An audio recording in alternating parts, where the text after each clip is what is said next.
जय हिंद दोस्तों, let's study 41 में आप लोगों का स्वागत है। मैं हूं घनश्याम यादव। दोस्तों, मेरे द्वारा आप लोगों को ऑल कंपटीशन से संबंधित प्रश्नों को हल कराया जा रहा है और इसमें सबसे पहले मेरे द्वारा आप लोगों को भारत के प्राचीन इतिहास के बारे में पढ़ाया जा रहा है। और उसमें भी दोस्त, भारत के प्राचीन इतिहास के बारे में जो हम लोग का चैप्टर चल रहा है वह महाजनपद के बारे में पढ़ रहे हैं। और उसमें हम लोग मगध के उदय के बारे में पढ़ रहे हैं। मगध जो महाजनपद बिहार में हुआ करता था, उसका कैसे उदय हुआ, उस पर कौन कौन से शासक आए, कौन कौन से वंश आए, उसके बारे में हम लोग पढ़ रहे हैं। जिसमें दोस्तों आज हम लोग पढ़ेंगे शिशुनाग वंश के बारे में। क्या पढ़ेंगे? शिशुनाग वंश के बारे में पढ़ेंगे। उसके बाद नंद वंश के बारे में पढ़ेंगे। तो दोस्तों, हर दिन की तरह आज भी आइए, सबसे पहले हम लोग क्या करेंगे, आज का चैप्टर पढ़ने से पहले कल हमने जो आप लोगों को चैप्टर पढ़ाया था, एक बार आइए उसका रिवीजन करते हैं, फिर आज के चैप्टर को प्रारंभ करते हैं। तो दोस्तों आइए सबसे पहले चलते हैं, कल के चैप्टर का रिवीजन करते हैं। तो दोस्तों, कल के चैप्टर में हम लोगों ने पढ़ा था और पहला प्रश्न आया था कल के चैप्टर में कि हर्यक वंश के संस्थापक कौन थे। हर्यक वंश के संस्थापक कौन थे? तो दोस्तों हमने आपको बताया था हर्यक वंश के संस्थापक बिंबिसार थे। कौन थे? बिंबिसार थे। फिर अगला प्रश्न आया था हर्यक वंश के अंतिम शासक कौन थे? तो दोस्तों हमने आपको बताया था हर्यक वंश के अंतिम शासक नागदशक थे। हर्यक वंश के पहले शासक बिंबिसार थे जो हर्यक वंश के स्थापना किए, और हर्यक वंश के अंतिम शासक नागदशक थे। अगला प्रश्न आया था बिंबिसार के पुत्र का क्या नाम था? तो दोस्तों उत्तर था बिंबिसार के पुत्र का नाम अजातशत्रु था। और अजातशत्रु को एक और नाम से जाना जाता है जिसे कुशिक कहा जाता है। फिर अगला प्रश्न आया था अजातशत्रु के पुत्र का क्या नाम था? तो दोस्तों अजातशत्रु के पुत्र का नाम उदायन था। अजातशत्रु के पुत्र का नाम उदायन था। उसके बाद हमने आपको बताया था कि इनकी राजधानी कहाँ थी? तो दोस्तों बिंबिसार के द्वारा राजधानी राजगृह को बनाया गया था। फिर अगला प्रश्न आया था बिंबिसार किस धर्म के अनुयायी थे? तो हमने आपको बताया था बिंबिसार बौद्ध धर्म के अनुयायी थे। बिंबिसार बौद्ध धर्म के अनुयायी थे और इन्होंने अपने राजवैद्य जीवक को गौतम बुद्ध की सेवा करने के लिए भेजा था। फिर अगला प्रश्न आया था बिंबिसार ने ब्रह्मदत्त को हराकर किस राज्य को मगध मिलाया था? तो दोस्तों बिंबिसार ने ब्रह्मदत्त को हराकर अंग राज्य को अपने मगध में मिला लिया था। फिर अगला प्रश्न बना था बिंबिसार ने मगध पर कितने साल शासन किया था? तो दोस्तों बिंबिसार ने मगध पर 52 वर्ष तक शासन किया था। फिर अगला प्रश्न आया था बिंबिसार ने किससे शादी किया? चूँकि बिंबिसार के द्वारा दोस्तों विवाह नीति को अपनाया गया था, तो उसी विवाह नीति के अनुसार बिंबिसार ने किससे शादी किया, ये प्रश्न बन रहा है। तो आप उत्तर देंगे बिंबिसार ने कौशल नरेश प्रसेनजीत की बहन महाकौशला से शादी किया और वैशाली के चेतक पुत्री चिलना से विवाह किया, और मध्य देश जो आधुनिक पंजाब आता है, मध्य देश की राजकुमारी क्षेमा से विवाह किया था। फिर अगला प्रश्न आया था बिंबिसार ने अवंती के राजा को कैसे मिलाया था? तो दोस्तों हमने आपको बताया था अवंती के राजा चंद्रप्रदोत बीमार हो गए थे। उसी समय बिंबिसार ने अपने राजवैद्य जीवक को कहाँ पर भेजा था? अवंती भेजकर चंद्रप्रदोत को ठीक कर दिया, जिससे अवंती राजा खुश होकर के बिंबिसार का अधीनता स्वीकार कर लिए थे। फिर अगला प्रश्न आया था अजातशत्रु का उपनाम क्या था? तो मैंने पहले भी बताया था कि अजातशत्रु का नाम कुशिक था, यानी अजातशत्रु का एक और नाम था जिसको कुशिक के नाम से जाना जाता था। फिर अगला प्रश्न आया था अजातशत्रु ने पिता बिंबिसार की हत्या कब की? तो दोस्तों हमने आपको बताया था अजातशत्रु ने अपने पिता बिंबिसार की हत्या कर दी, और कब किए थे? 493 ईसा पूर्व में किए थे। फिर अगला प्रश्न आया अजातशत्रु किस धर्म का अनुयायी था? तो दोस्तों अजातशत्रु प्रारंभ में तो वो जैन धर्म का अनुयायी था, लेकिन बाद में बौद्ध धर्म का अनुयायी बन गया। फिर अगला प्रश्न आया, मध्य प्रदेश का पुराना नाम क्या था? तो दोस्तों मध्य प्रदेश का पुराना नाम बराड़ था। अगला प्रश्न आया था, अजात शत्रु का गुप्तचर कौन था? तो दोस्तों इसका उत्तर बना था, अजात शत्रु का गुप्तचर वर्षकार था। अजात शत्रु का गुप्तचर वर्षकार था। फिर अगला प्रश्न आया था, अजात शत्रु ने किसको वैशाली भेजा था? तो दोस्तों अजात शत्रु ने वर्षकार को वैशाली भेजा था। फिर अगला प्रश्न आया, वर्षकार के कहने पर अजात शत्रु ने कितने प्रकार के नए हथियार का प्रयोग किया था? तो दोस्तों वर्षकार के कहने पर अजात शत्रु ने 2 प्रकार के नए हथियार का प्रयोग किया था। पहला था रथमूसल और दूसरा था महाशिला कंटक, जो कि आप चित्र में देख रहे हैं। ऊपर रथमूसल है और दोस्तों ये है महाशिला कंटक। फिर अगला प्रश्न बना था, वैशाली को किसने मगध में मिलाया था? तो दोस्तों वैशाली को अजात शत्रु ने मगध में मिला लिया था। फिर अगला प्रश्न आया था, अवंती को किसने हरा कर मगध में मिलाया? तो दोस्तों अवंती को शिशुनाग ने हरा करके मगध में मिला लिया था। फिर अगला प्रश्न बना था, प्रथम बौद्ध संगीति का आयोजन किसने और कहाँ किया? तो दोस्तों प्रथम बौद्ध संगीति का आयोजन अजात शत्रु द्वारा राजगृह इलाके में किया गया था और इस बौद्ध संगीति के जो पहले अध्यक्ष बने थे वो थे महाकश्यप। फिर अगला प्रश्न आया था, उदाइन कब और किस प्रकार मगध के गद्दी पर बैठा? तो दोस्तों उदाइन 461 ईसा पूर्व में अपने पिता का हत्या कर दिया और मगध के गद्दी पर बैठ गया। फिर अगला प्रश्न आया था, पाटलिपुत्र की स्थापना किसके द्वारा की गई थी? तो दोस्तों इसका उत्तर था, पाटलिपुत्र की स्थापना हर्यक वंश के तीसरे शासक उदाइन के द्वारा की गई थी और उदाइन के द्वारा पाटलिपुत्र को राजधानी बनाया गया। फिर अगला प्रश्न आया, उदाइन किस धर्म का अनुयायी था? तो दोस्तों उदाइन जैन धर्म का अनुयायी था। तो दोस्तों मेरे द्वारा कल जो हम आप लोगों को पढ़ाए थे चैप्टर, उसको हम लोग रिवीजिंग कर लिए।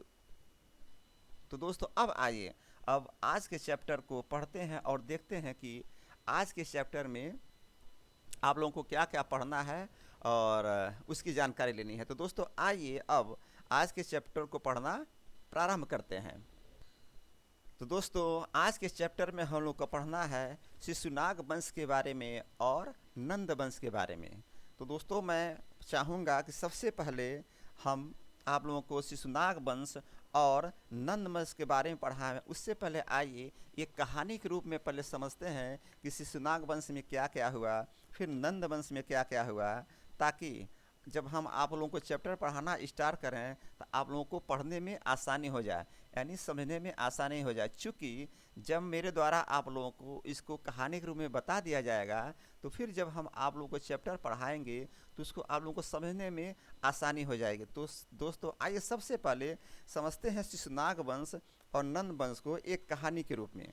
तो दोस्तों आपको मैं बताऊँ कि सबसे पहले हर्यक वंश आया था, आपको मैंने पहले ही बताया था। और हर्यक वंश का राजा सबसे पहले बिंबिसार बने, उसके बाद उसका पुत्र अजातशत्रु बना, फिर उसके बाद उसका पुत्र उदाइन बना, उसके बाद नागदशक हर्यक वंश के राजा बने। यानी 4 जो राजा थे इस प्रकार हर्यक वंश को संभाले और अपने राज को चलाए। बिंबिसार का पुत्र अजातशत्रु, उसके बाद अजातशत्रु का पुत्र उदाइन, उसके बाद नागदशक।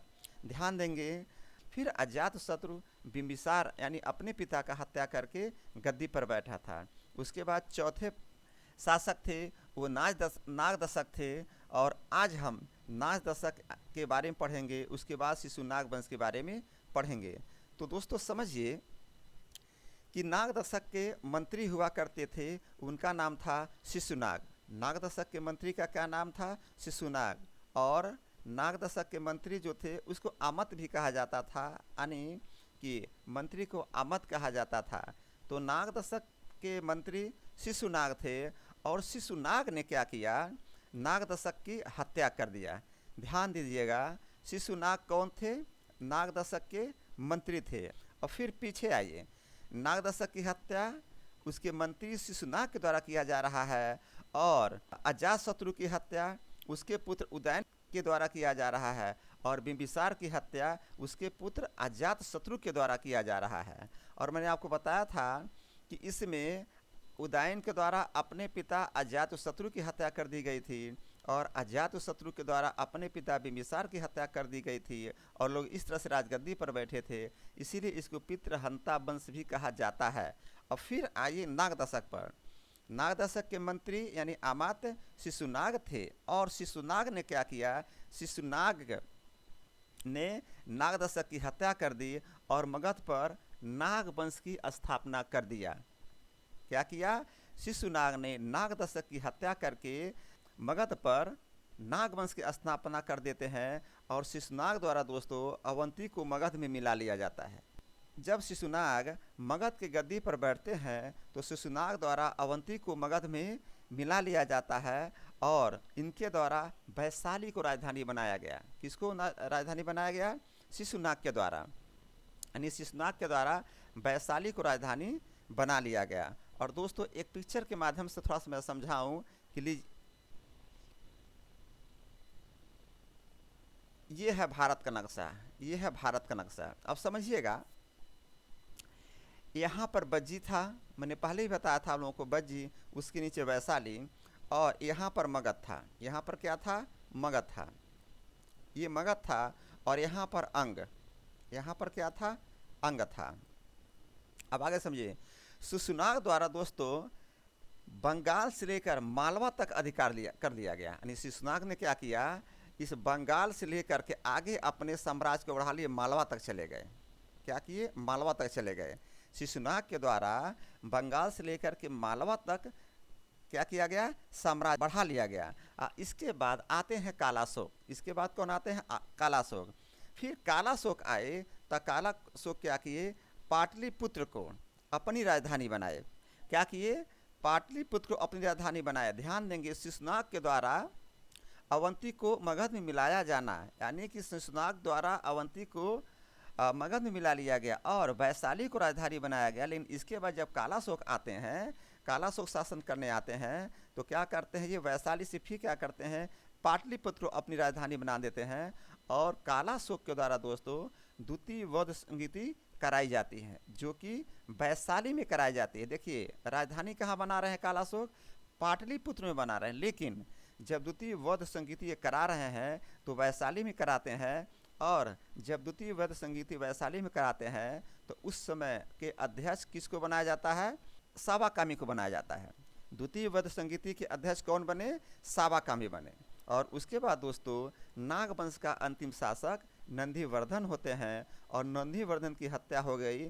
और किसने किया, महापद्मानंद के द्वारा क्या किया गया, नंदीवर्धन का हत्या कर दिया गया।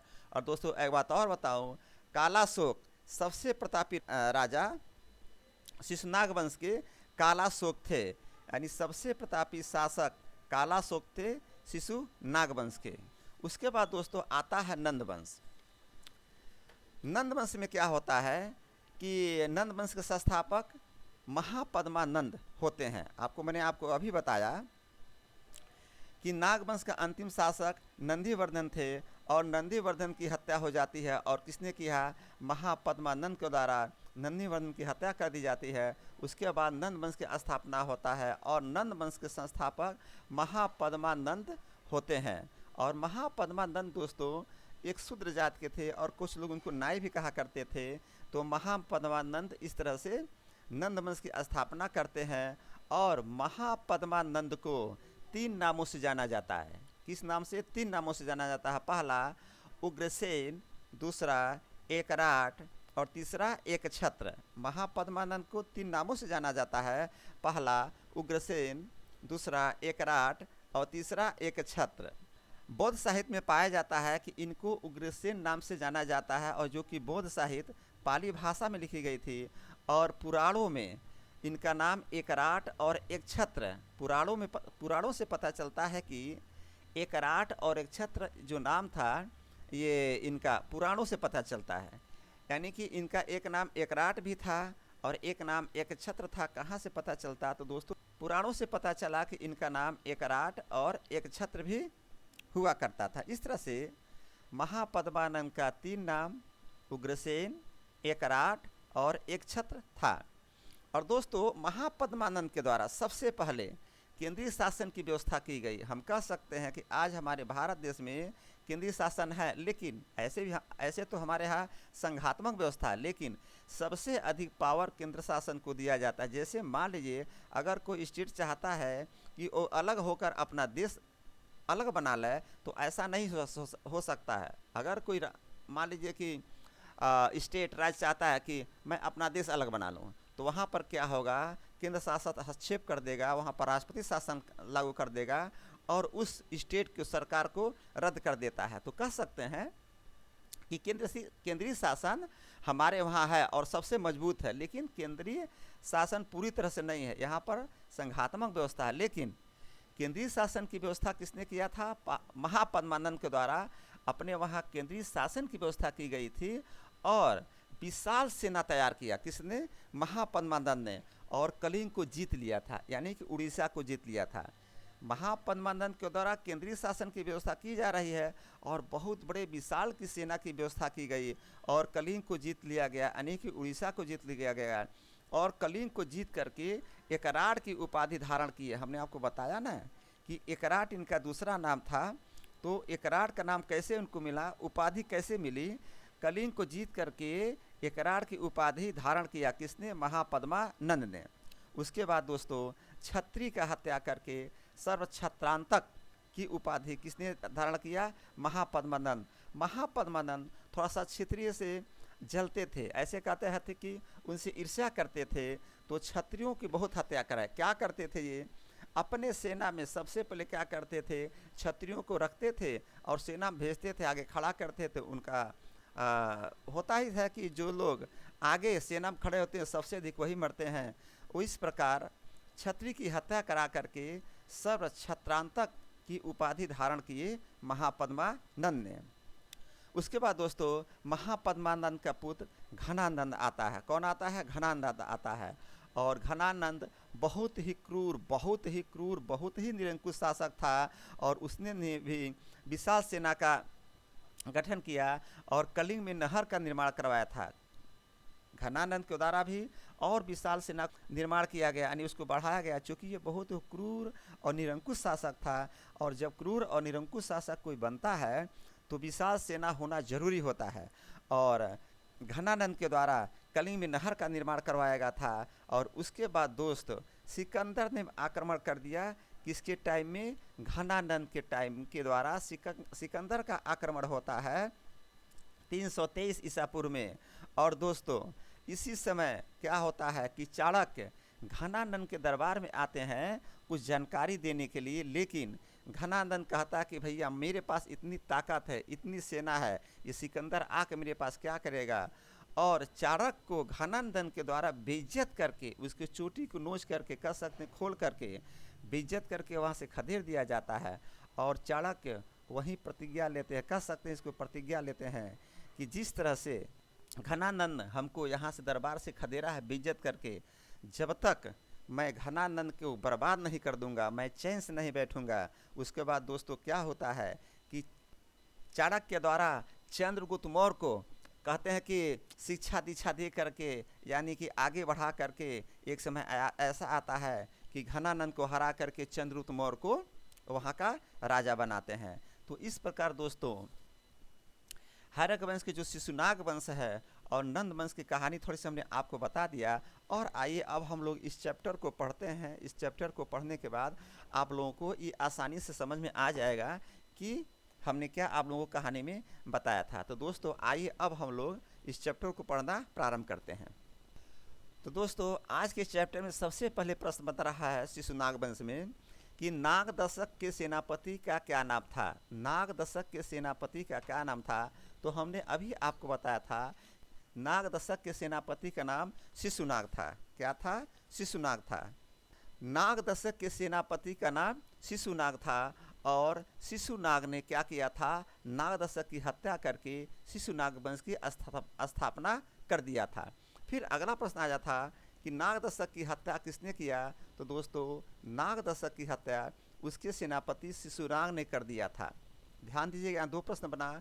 पहले मैंने आपको बताया नागदशक के सेनापति का क्या नाम था? इसका उत्तर है नागदशक के सेनापति का नाम शिशुनाग है। फिर अगला प्रश्न बना, नागदशक की हत्या किसने किया? तो दोस्तों नागदशक की हत्या उसके सेनापति शिशुनाग ने कर दिया था। फिर अगला प्रश्न बना, नागवंश की स्थापना किसके द्वारा किया गया? तो दोस्तों नागवंश की स्थापना शिशुनाग के द्वारा किया गया था।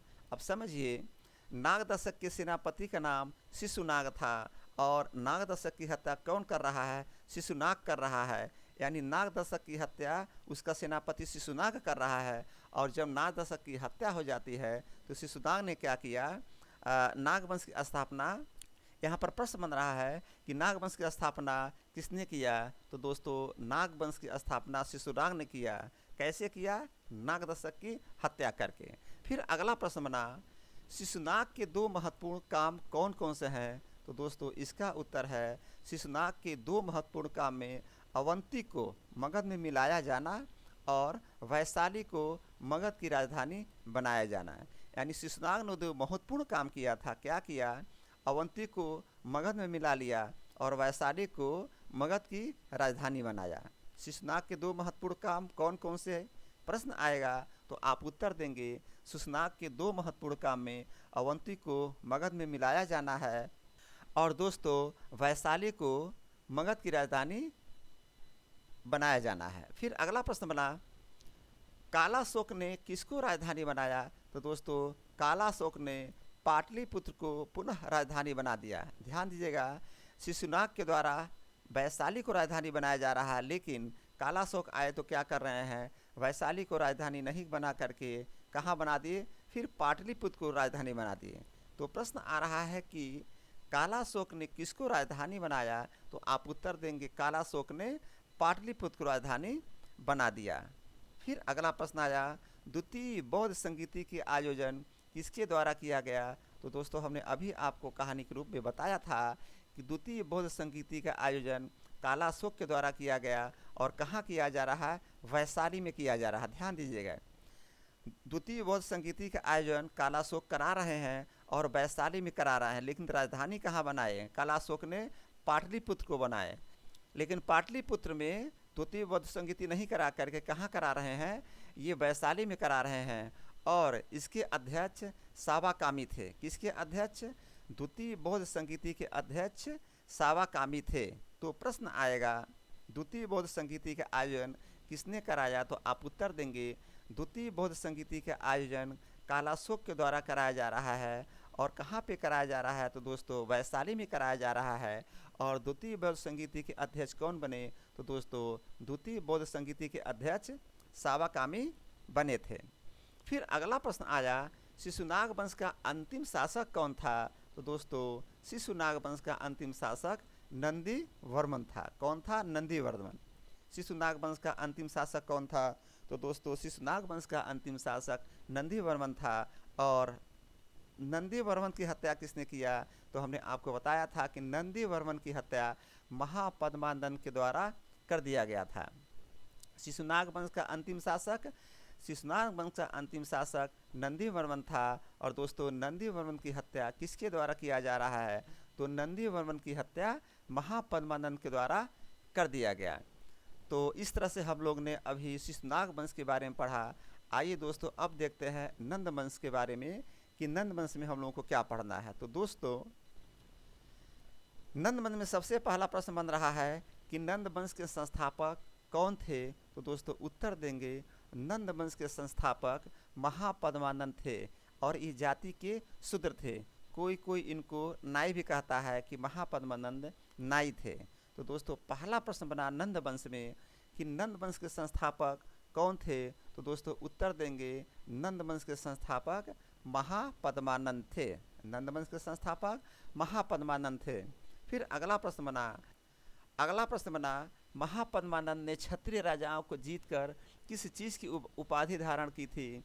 तो दोस्तों महापद्मानंद ने क्षत्रिय राजाओं को जीतकर, ध्यान देंगे, क्षत्रिय राजाओं को जीत करके सर्व छत्रांतक की उपाधि धारण किया था। महापद्मानंद ने क्षत्रिय राजाओं को जीत करके सर्व छत्रांतक की उपाधि धारण किया था। तो नंद वंश से दो प्रश्न क्लियर हो गए नंद वंश के संस्थापक कौन थे? उत्तर देंगे नंद वंश के संस्थापक महापद्मानंद थे, जो कि जाति के शूद्र थे। और दोस्तों अगला प्रश्न बन गया था कि महापद्मानंद ने क्षत्रिय राजाओं को जीतकर किस चीज़ की उपाधि धारण किया था? तो दोस्तों इसका उत्तर बना महापद्मानंद ने क्षत्रिय राजाओं को जीत करके सर्व छत्रांतक की उपाधि धारण किया। फिर अगला प्रश्न आया, किस अभिलेख से पता चलता है कि महापद्मानंद ने कलिंग पर विजय प्राप्त किया था? तो दोस्तों इसका उत्तर है कलिंग नरेश खारवेल के हाथी गुम्फा अभिलेख से पता चलता है कि महापद्मानंद ने कलिंग पर विजय प्राप्त किया था। कलिंग नरेश खारवेल के हाथी गुम्फा अभिलेख से पता चलता है कि महापद्मानंद ने कलिंग पर विजय प्राप्त किया था। तो प्रश्न आएगा किस अभिलेख से पता चलता है कि महापद्मानंद ने कलिंग पर विजय प्राप्त किया था? दोस्तों आप उत्तर देंगे कलिंग नरेश खारवेल के हाथी गुम्फा से पता चलता है कि महापद्मानंद कलिंग पर विजय प्राप्त किया था। फिर अगला प्रश्न आया, कलिंग जीतने के बाद महापद्मानंद ने कौन सी उपाधि धारण किया? तो दोस्तों इसका उत्तर बना कलिंग जीतने के बाद महापद्मानंद ने एकराट की उपाधि धारण किया था। किस चीज़ की उपाधि धारण किया था? एकराट की उपाधि धारण किया था। तो मैंने आपको बताया ही था दोस्तों कि महापद्मानंद के 3 नाम थे। एक था उग्रसेन, जो कि बौद्ध साहित्य में पाया जाता है, और बौद्ध साहित्य भाषा किस भाषा में लिखी गई थी? तो पाली भाषा में लिखी गई थी। फिर मैंने आपको बताया था कि महापद्मानंद का एक और नाम था जिसे एकराट कहते हैं, और एक और नाम था जिसे एक छत्र कहते हैं। यानी कि महापद्मानंद को 3 नामों से जाना जाता था, उग्रसेन, एकराट और एक छत्र के नाम से जाना जाता था। तो दोस्तों यहाँ पर यही प्रश्न आया कि कलिंग जीतने के बाद महापद्मानंद ने कौन सी उपाधि धारण किया था? तो दोस्तों कलिंग जीतने के बाद महापद्मानंद ने एकराट की उपाधि धारण किया था। फिर अगला प्रश्न आया, नंद वंश के अंतिम शासक कौन थे? तो दोस्तों इसका उत्तर बना था कि नंद वंश के अंतिम शासक घनानंद थे। नंद वंश के अंतिम शासक घनानंद थे। फिर अगला प्रश्न बना, महापद्मानंद के कितने पुत्र थे? तो दोस्तों महापद्मानंद के 8 पुत्र थे, और घनानंद इनके उसी 8 पुत्रों में से एक थे। नंद वंश के अंतिम शासक कौन थे? तो दोस्तों नंद वंश के अंतिम शासक घनानंद थे। और महापद्मानंद के कितने पुत्र थे? तो दोस्तों महापद्मानंद के 8 पुत्र थे, जिनमें एक घनानंद भी थे। फिर अगला प्रश्न बना, नंद वंश के अंतिम शासक कौन थे? तो दोस्तों इसका उत्तर है नंद वंश के अंतिम शासक घनानंद था, और यह बहुत ही क्रूर और निरंकुश शासक था। घनानंद क्या था? बहुत ही क्रूर और निरंकुश शासक था। यह किसी की बात नहीं मानता था, अपने हिसाब से काम किया करता था। तो दोस्तों प्रश्न यहाँ बनेगा कि नंद वंश के अंतिम शासक कौन था? तो आप उत्तर देंगे नंद वंश का अंतिम शासक घनानंद था, और यह बहुत ही क्रूर और निरंकुश शासक था। और फिर अगला प्रश्न बना, कलिंग में नहर का निर्माण किसने कराया था? तो दोस्तों इसका उत्तर बना कलिंग में नहर का निर्माण घनानंद के द्वारा करवाया गया था। कलिंग में नहर का निर्माण घनानंद के द्वारा करवाया गया था।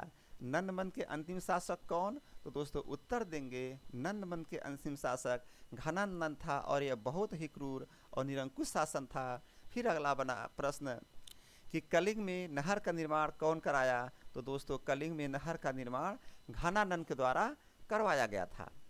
फिर अगला प्रश्न बना, घनानंद किसके समकालीन थे? तो दोस्तों घनानंद सिकंदर के समकालीन थे। किसके समकालीन थे? सिकंदर के समकालीन थे। कलिंग में नहर का निर्माण घनानंद के द्वारा करवाया जा रहा है, और घनानंद दोस्तों सिकंदर के समकालीन थे। फिर अगला प्रश्न बना, सिकंदर का आक्रमण किस शासक के समय में हुआ था? तो दोस्तों उत्तर देंगे सिकंदर का आक्रमण घनानंद के समय में हुआ था। जब घनानंद अपना शासन कर रहा था, उसी समय दोस्तों सिकंदर ने आक्रमण कर दिया था। तो प्रश्न यहाँ यही बन रहा है कि सिकंदर का आक्रमण किस शासक के समय में हुआ था? तो आप उत्तर देंगे सिकंदर का आक्रमण घनानंद के समय में हुआ था। और अगला प्रश्न और लास्ट प्रश्न बना, घनानंद की मृत्यु कैसे हुई? तो दोस्तों घनानंद ने चाणक्य को अपने दरबार से अपमानित करके निकाल दिया था और चंद्रगुप्त मौर्य चाणक्य की सहायता से घनानंद को मरवा दिया था। मैंने आपको बताया था कि जब घनानंद का शासन चल रहा था उसी समय चाणक्य एक मैसेज लेकर गए थे और ये बताने गए थे कि सिकंदर का आक्रमण हो रहा है, उसकी बहुत बड़ी सेना है, आप सतर्क हो जाइए। लेकिन घनानंद अपने घमंड में चूर था, चूँकि वो क्रूर शासन था और निरंकुश था और चाणक्य की बात को नहीं माना और चाणक्य को बेइज्जत करके वहाँ से निकाल दिया था, उसकी चोटी को नोच करके बेइज्जत किया और अपने दरबार से निकाल दिया था। और यहाँ पर देखिए यही प्रश्न बना कि घनानंद की मृत्यु कैसे हुई, तो घनानंद ने चाणक्य को अपने दरबार से अपमानित करके निकाल दिया था और चंद्रगुप्त मौर्य चाणक्य की सहायता से घनानंद को मरवा दिया था। यानी चंद्रगुप्त मौर्य की सहायता चाणक्य कर रहे हैं और चाणक्य क्या किया, चंद्रगुप्त मौर्य के द्वारा घनानंद को मरवा दिया था। तो दोस्तों आज का अंतिम प्रश्न यही था, लेकिन आइए आज के चैप्टर को एक बार और रिवीजन करते हैं और दोहराते हैं। तो दोस्तों आज का पहला प्रश्न बना था नागदशक के सेनापति का क्या नाम था। तो दोस्तों नागदशक के सेनापति का नाम शिशुनाग था। फिर अगला प्रश्न बना था नागदशक की हत्या किसने किया था। तो दोस्तों नागदशक की हत्या उसी के सेनापति शिशुनाग के द्वारा कर दिया गया था। फिर अगला प्रश्न बना था कि नागवंश की स्थापना किसके द्वारा किया गया। तो हमने आपको बताया था नागवंश की स्थापना शिशुनाग के द्वारा किया गया था। और फिर अगला प्रश्न बना शिशुनाग के दो महत्वपूर्ण काम कौन थे। तो दोस्तों हमने आपको बताया कि शिशुनाग के दो महत्वपूर्ण काम में अवंती को मगध में मिलाया जाना था और वैशाली को मगध की राजधानी बनाया जाना था। फिर अगला प्रश्न बना कालाशोक ने किसको राजधानी बनाया। तो दोस्तों कालाशोक ने पाटलिपुत्र को राजधानी बना दिया। और फिर अगला प्रश्न बना था द्वितीय वध संगीति का आयोजन किसके द्वारा किया गया था। तो दोस्तों द्वितीय वध संगीति का आयोजन कालाशोक के द्वारा किया गया और कहाँ किया गया, वैशाली में किया गया और इसके अध्यक्ष सावा कामी बने थे। ध्यान दीजिएगा कालाशोक पाटलिपुत्र को अपनी राजधानी बना रहा है, लेकिन जब द्वितीय वध संगीति हो रहा है तो पाटलिपुत्र में नहीं करा करके कहाँ करा रहा है, वैशाली में करा रहा है। और द्वितीय बौद्ध संगीति के अध्यक्ष कौन बने थे दोस्तों, तो सावा कामी बने थे। तो द्वितीय बौद्ध संगीति के आयोजन किसके द्वारा कराया गया। तो दोस्तों इसका उत्तर बना था द्वितीय बौद्ध संगीति का आयोजन कालाशोक के द्वारा वैशाली में किया गया और इसके अध्यक्ष सावा कामी बने थे। फिर अगला प्रश्न आया था शिशुनाग वंश का अंतिम शासक कौन था। तो दोस्तों शिशुनाग वंश का अंतिम शासक नंदी वर्मन था। फिर अगला प्रश्न बना था नंदी वर्मन की हत्या किसने किया। तो दोस्तों नंदी वर्मन की हत्या महापद्मानंद के द्वारा किया गया। और फिर अगला प्रश्न बना नंद वंश से कि नंद वंश के संस्थापक का क्या नाम था। तो दोस्तों नंद वंश के संस्थापक का नाम महापद्मानंद था, जो कि शुद्ध जाति में आते थे। और फिर अगला प्रश्न बना था महापद्मानंद ने क्षत्रिय राजाओं को जीतकर किस चीज़ की उपाधि धारण किया था। तो दोस्तों हमने आपको बताया था कि महापद्मानंद ने क्षत्रिय राजाओं को जीत करके सर्वक्षत्रांतक की उपाधि धारण किया था। फिर अगला प्रश्न बना था किस अभिलेख से पता चलता है कि महापद्मानंद कलिंग पर विजय प्राप्त किया था। तो दोस्तों इसका उत्तर बना था कलिंग नरेश खारवेल की हाथी गुम्फा अभिलेख से पता चलता है कि महापद्मानंद ने कलिंग पर विजय प्राप्त किया था। फिर अगला प्रश्न बना था कलिंग जीतने के बाद महापद्मानंद ने कौन सी उपाधि धारण किया था। तो दोस्तों हमने आपको बताया कलिंग जीतने के बाद महापद्मानंद ने एक राड की उपाधि धारण किया था। और फिर अगला प्रश्न बना था नंद वंश के अंतिम शासक कौन थे। हमने आपको बताया नंद वंश के अंतिम शासक घनानंद थे।